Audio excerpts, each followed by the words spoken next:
nóng, khô hạn. Mùa đông lạnh, nhiều sương muối, các đợt rét đậm rét hại gia tăng, mưa lớn, lũ ống, lũ quét. Những biến đổi bất thường của thời tiết, khí hậu đang ngày càng gia tăng, ảnh hưởng đến khu vực Tây Bắc. Sơn La, Điện Biên, Lai Châu là các tỉnh đang chịu ảnh hưởng của sự thay đổi bất thường của thời tiết này, khiến cho các hoạt động sản xuất nông nghiệp của bà con vùng núi bị thiệt hại và ảnh hưởng như mất diện tích đất canh tác. Tại những vùng đồi núi có độ dốc lớn, canh tác nương rẫy chịu cảnh mất đất trồng trọt do hạn hán, sa mạc hóa cục bộ hay xói mòn, rửa trôi do mưa lũ. Đất canh tác bị thoái hóa cùng với những thay đổi khí hậu bất thường dẫn đến phải thay đổi cơ cấu cây trồng. Biến đổi khí hậu đang càng có tác động sâu rộng và trực tiếp đến năng suất, chất lượng sản xuất nông nghiệp, buộc nền nông nghiệp phải có những biện pháp thích ứng trước các tác động mới này.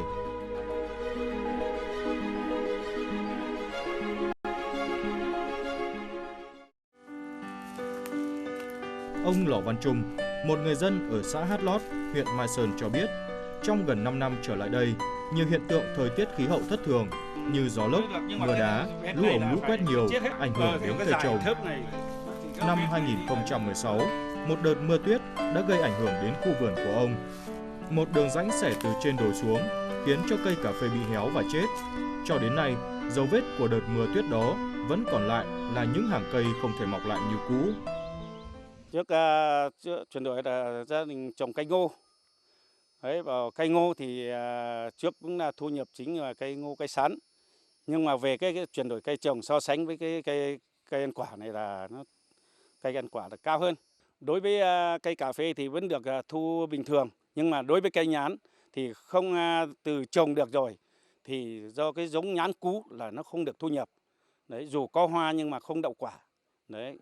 Nhưng mà hiện nay là sau khi được cái tuyên truyền vận động được vừa được nghe thấy trên cái tivi, thấy những chuyển đổi cái cây để ghép để là có thu nhập cao hơn, thì gia đình hiện nay năm này là năm thứ tư bắt đầu ghép thì thấy được thu được kết quả nhất là cây nhãn. Những cây cà phê đang ra trái, những cây nhãn chiết ghép cành báo hiệu một mùa sai quả. Tất cả những cây trái trong khuôn viên 5.000 m² của gia đình ông Lò Văn Trung đã cho thu hoạch 5 tấn quả nhãn và 6 đến 8 tấn cà phê. Có được thành quả như vậy, gia đình ông Trung đã chuyển đổi cơ cấu cây trồng như trồng xen canh, ghép cành. Việc chuyển đổi cây ngô sang cây ăn quả đã giúp gia đình ông Trung thoát nghèo và xây dựng mô hình hiệu quả kinh tế và hạn chế những tác động khắc nghiệt của biến đổi khí hậu. Trên cánh đồng là họ đã chuyển phần lớn trồng cây ăn quả rồi và họ đã bán được rồi. Với cái thu nhập nếu cây ăn quả bây giờ khoảng hơn 200 triệu một hectare. Như vậy họ đã chủ động và chúng tôi đã tác động chỉ chính sách, ví dụ cách động cải tạo vườn tạp, rồi là hỗ trợ giống cây và hỗ trợ kỹ thuật. Và bên cạnh đó là chúng tôi sẽ chỉ đạo cái hệ thống khuyến nông và cái chi cục trồng trọt bảo vệ thực vật để xuống hướng dẫn người dân để làm việc này. Nhằm giúp bà con tiếp cận các phương thức canh tác mới, thân thiện với môi trường và thích ứng với tình hình thiên tai, biến đổi khí hậu, một số mô hình canh tác lúa, ngô thích ứng biến đổi khí hậu, trong đó có mô hình canh tác lúa cải tiến SRI, mô hình canh tác ngô bền vững trên đất dốc trong khuôn khổ dự án biến đổi khí hậu và các dân tộc thiểu số miền núi phía Bắc CEMI đã được thực hiện tại 3 tỉnh Tây Bắc. Hôm nay, chị Hoàng Thị Vân, một nông dân của xã Trường Mai, huyện Mai Sơn, được tham gia buổi tập huấn trồng lúa cải tiến theo phương pháp mới. Khác với tập huấn thông thường, tập huấn viên của dự án CEMI đã hướng dẫn bà con các biện pháp canh tác lúa mới, giúp tiết kiệm nước, năng suất cao, giảm chi phí sản xuất.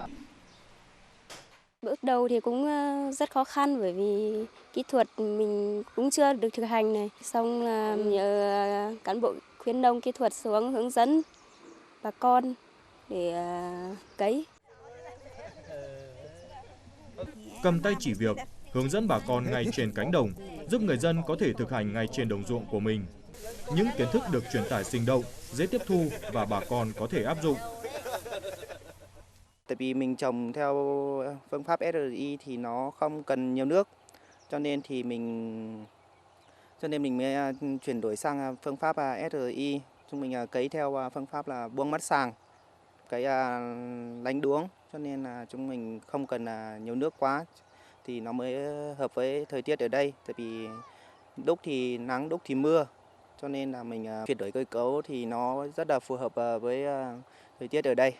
Lúc đầu thì những bà con cũng không tin tưởng cho lắm, tại vì chúng mình cấy thì cấy đúng một rảnh và cấy thưa, cho nên là khi chúng mình cấy xong, chúng mình lên vờ nhìn xuống ruộng thì toàn thấy đất không, cho nên rất khó khăn không về cái khâu tuyên truyền bà con làm, cho nên là rất là khó khăn về đấy. Nhưng mà sau này thì chúng tôi làm lên thì thấy mô hình rất hiệu quả và được còn cấp 2, cấp 3 của nông dân nữa, cho nên là bây giờ là bà con là rất là yêu thích ở bên mô hình này. Nông nghiệp đang chịu tác động của biến đổi khí hậu. Do đó, việc thích ứng, chuyển đổi phương pháp canh tác trong nông nghiệp đang nhận được những kết quả tích cực. Một phương pháp khác, đó là xây dựng các mô hình nông lâm trên đất dốc cũng tạo được hiệu quả cao. Khu vực này trước kia, ít ai hình dung có thể trồng cây được bởi đất bị thoái hóa, chỉ còn sỏi đá. Nhưng sau 2 năm cải tạo đất và xây dựng mô hình nông lâm kết hợp, một màu xanh đang trở lại với vùng đất này. Biến đổi khí hậu ấy nó thay đổi, nó ảnh hưởng đến cái đất, mưa nhiều thì nó sẽ làm đất xói mòn rửa trôi, mà bà con thì chặt phá rừng nhiều. Mà bây giờ trên đất dốc thì không còn rừng nữa, chính vì thế thì chúng tôi đã hướng dẫn cho bà con là trồng cây ăn quả để sau này lấy cái cây ăn quả thay thế vào cái cây lâm nghiệp để chống xói mòn rửa trôi và làm tăng cái chất dinh dưỡng cho cái đất để đất nó không bị thoái hóa bạc màu. Có thể thấy, mô hình nông lâm kết hợp đã thúc đẩy việc trồng cây gỗ hoặc cây dài ngày trong hệ thống nông nghiệp được quản lý để cùng mang lại sản phẩm và lợi ích đa dạng, nâng cao chất lượng carbon lưu trữ trong đất và trong cây trồng, giảm các rủi ro thiệt hại kinh tế do thời tiết.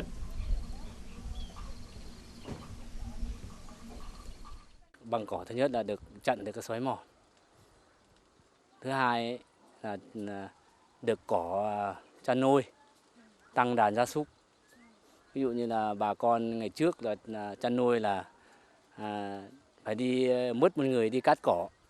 Nhưng mà bây giờ thì trùng được băng cỏ rồi để đi làm. Đi làm thì về nhà, quay về nhà thì cắt cỏ về. Mình không mất người để đi cắt cỏ nữa.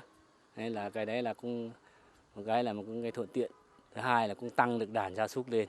Ví dụ trước kia thì đàn gia súc nó chỉ được 1 đến 2 con thôi, nhưng mà giờ được 3 đến 4 con rồi.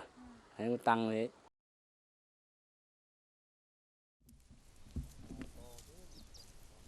Những kỹ thuật canh tác hướng tới bảo vệ đất và nguồn nước đã được áp dụng. Việc trồng sen cỏ, cây lâu ngày và cây ngắn ngày giúp chống xói mòn đất, bổ sung chất đạm và chất hữu cơ cho đất, đồng thời giúp người dân có thêm thu nhập đáng kể từ các sản phẩm trồng sen. Đón nhận trái ngọt sau 2 năm chuyển đổi cây trồng, những người nông dân đã dần thấy giá trị của việc thay đổi mô hình. Mặc dù các mô hình nông nghiệp thân thiện, biến đổi khí hậu đã được áp dụng và giới thiệu thành công tại nhiều địa bàn thuộc tỉnh Sơn La, song để duy trì và nhân rộng các mô hình này, cần thúc đẩy lồng ghép trong các chính sách phát triển địa phương, đặc biệt là chính sách phát triển ngành nông nghiệp.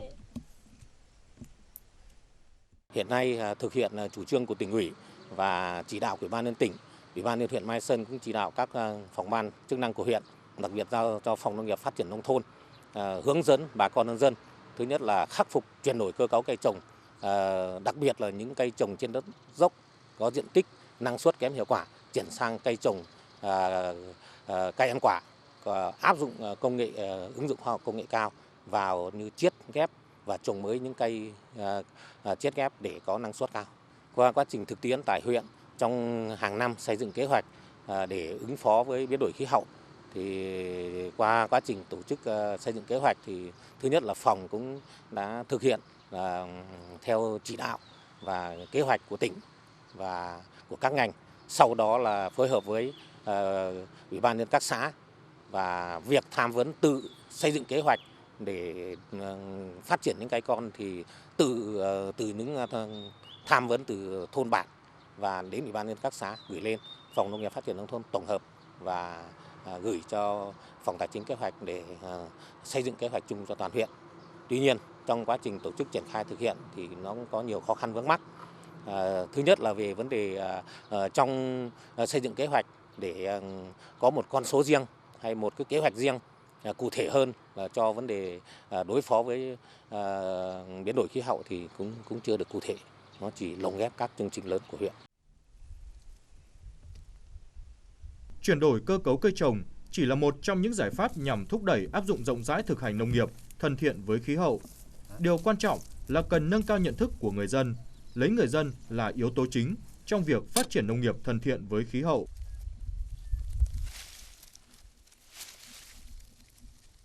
Xây dựng chính sách này đã có sự tham gia của người dân từ dưới lên, từ đề xuất từ cơ sở lên và cấp trình lên trên chỉ phê duyệt cùng với nguồn kinh phí xong xuống triển khai nó phù hợp với người dân và dân rất đồng tình ủng hộ.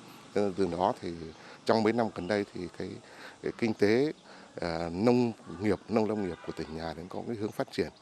Rồi từ đấy cũng là cái liên kết 4 nhà, thậm chí còn cả liên kết 5 nhà đấy, để mà thành chuỗi cái giá trị sản phẩm nông nghiệp. Thì tỉnh Sơn La này thì đến hết năm 2016 thì đã thành lập được tất cả là 18 cái chuỗi giá trị sản phẩm nông nghiệp để giúp cho bà con nông dân nông sản, và cũng là từ những cái nhóm của nông dân của mình theo cái mình gọi là nhóm sở thích để vào các lớp tập huấn của mình ấy, thì sau dần dần thành là nhóm sở thích, rồi dần dần thành là thành lập được các tổ hợp tác và hợp tác xã trong lĩnh vực nông nghiệp để giúp bà con liên kết để cùng nhau hưởng thụ những cái gọi là tối ưu hóa dịch vụ để giúp cho bà con nông dân là từ đầu ra từ đầu vào sản phẩm thành chuỗi giá trị.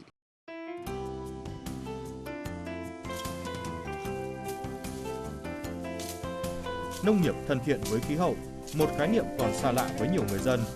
Những mô hình canh tác nông nghiệp cùng hoạt động lồng ghép biến đổi khí hậu trong các chính sách phát triển kinh tế nói chung và chính sách phát triển nông nghiệp nói riêng đang đem đến cho người dân các tỉnh vùng núi phía Bắc một hướng đi mới bền vững.